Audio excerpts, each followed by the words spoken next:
Hello, and welcome to the Workers Get Jobs Quick Bite presentation. Today's topic is going to be getting to know your students. It has always been a challenge to get to know your students. If you're teaching high school or college and maybe you have 5 different classes and each class has 15 to 25 different students, it's hard to get to know their names and a little bit about them. I think with online classes, it's even become more of a challenge.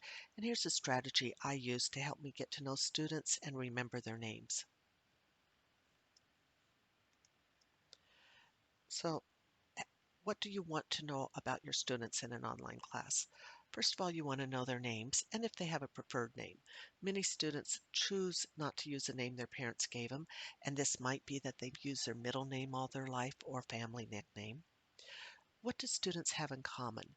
You want to let them communicate with each other and get to know each other. And so finding out commonalities can be very helpful. And you also want to learn interest. What do they like to do?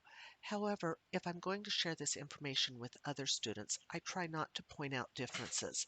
So for example, I don't ask where did you go on vacation this summer because some students did not go on vacation even in normal times. When I grew up, the furthest I'd ever been from home until I was 18 was 200 miles. So asking what's the most exotic place you had visited was not real exotic for me. You don't want students to feel bad about themselves. For the demographics, I ask their name or their preferred name. I ask the major, and this is applicable to a college student, and their graduation date. If you have high school students, instead you might be asking about a homeroom, or you could ask what their favorite subject is possibly. So think about what is it at the high school you would like to know about your students. Next, I do questions that I say are commonalities. This is something that every student can relate to in some way. First of all, their favorite food, and I keep it that vague. Some people put a cuisine such as Indian, and some people put a specific food such as scrambled eggs. Then I ask, do you have any pets? And if so, what and the names? I don't say if you don't, would you like to have one? Because some people just aren't pet lovers and it could make them feel bad about themselves. But I also S- some people will answer no, but I wish I did. And then what song have you completely memorized? Now, I'll get a wide variety from this. And some are songs I've never heard of. Some people go, I've never really memorized a song.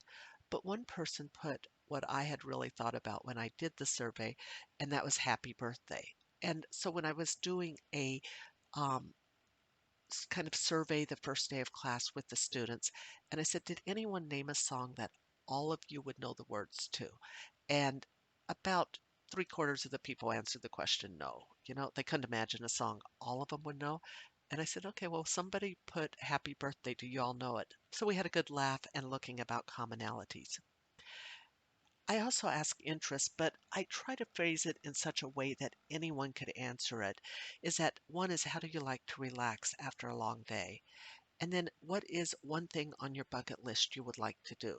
Now, some people, if you have younger students, if they don't know what a bucket list is, you might be calling them long-term goals or what is it you'd like to do in the next 10 years. However, you need to phrase it so that people will have it. So it's keeping it fairly easy. They're not having to give something really long.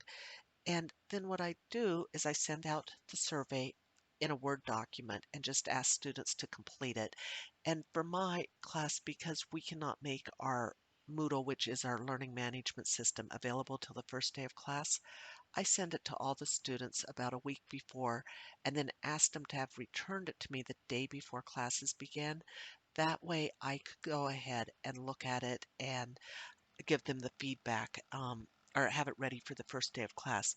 For a totally online class, I had it posted for the first week as an assignment to do, and then I had a spreadsheet for both classes that I put it down the questions, and then I removed the names here, but this had the student name and their preferred nickname, and then it had the information.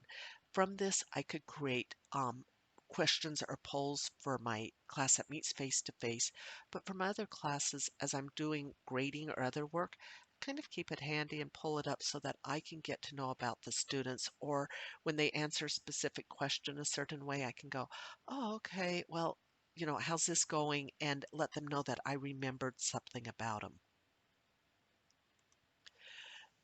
This quick bite was presented by the Skilled Workers Get Jobs grant funded by the National Science Foundation. We do not speak for the National Science Foundation, but are sharing our own experiences from information learned as a result of the grant.